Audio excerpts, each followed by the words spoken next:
नमस्कार, आप देख रहे हैं डार्क गली यूट्यूब चैनल। आज की कहानी में आगे बढ़ने से पहले खौफनाक और डरावनी कहानियाँ सुनने के लिए चैनल को अभी सब्सक्राइब करें। आज की कहानी मितेश की है, तो चलिए बढ़ते हैं आज की कहानी की ओर।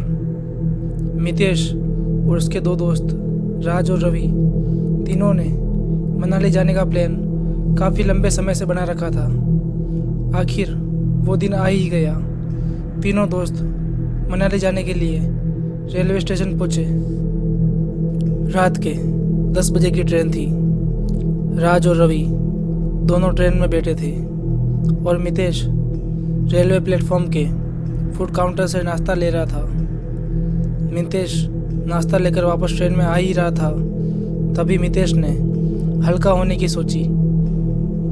मितेश ने देखा कि प्लेटफॉर्म के लास्ट में एक पीपल का पेड़ था। मितेश वहाँ गया और पेड़ पर पेशाब करने लगा। तभी मितेश को किसी ने जोरदार थप्पड़ मारा और उसके हाथ से नाश्ते का सामान भी उछलकर नीचे गिर गया। मितेश ने आजू बाजू देखा तो वहाँ पर कोई भी नहीं था, लेकिन पेड़ के अंदर से धुआं निकल रहा था। ये बात मितेश को अजीब लगी। तभी ट्रेन का सायरन बजता है और ट्रेन चलने लगती है। मितेश ट्रेन के पीछे भागता है और जैसे तैसे ट्रेन पकड़ लेता है।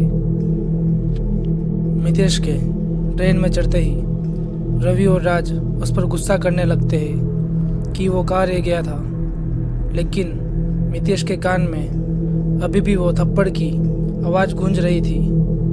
वो कुछ नहीं बोला और चुपचाप जाकर अपनी सीट पर बैठ गया।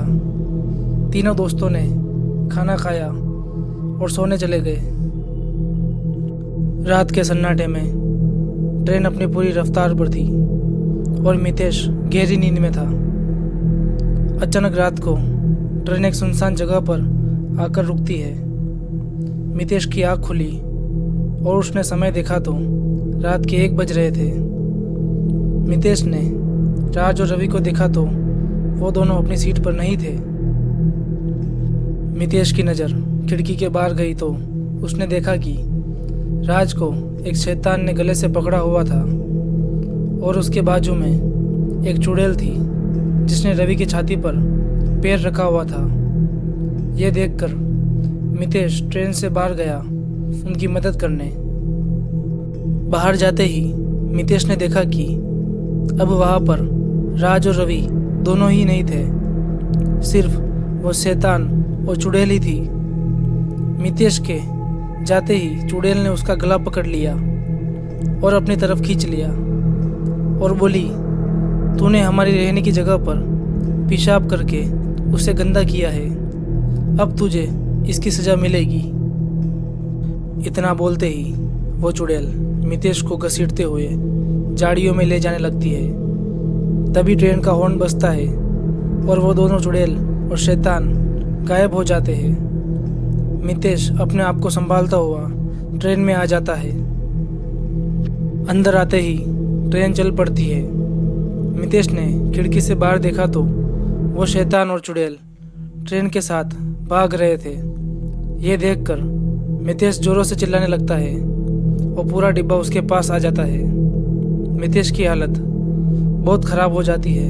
उसके दोस्त उसे वापस घर ले जाते हैं। मितेश अपने पिताजी को सारी बात बताता है। मितेश के पिताजी उसे लेकर वापस उसी पेड़ के पास जाते हैं और वहाँ की साफ सफाई करवाते हैं और माफ़ी भी मांगते हैं। उस दिन के बाद मितेश कहीं भी पेशाब करने से पहले 100 बार सोचता है। तो दोस्तों, आज की कहानी में बस इतना ही। अगर ये कहानी आपको अच्छी लगी हो तो वीडियो को लाइक करें और चैनल को सब्सक्राइब करें।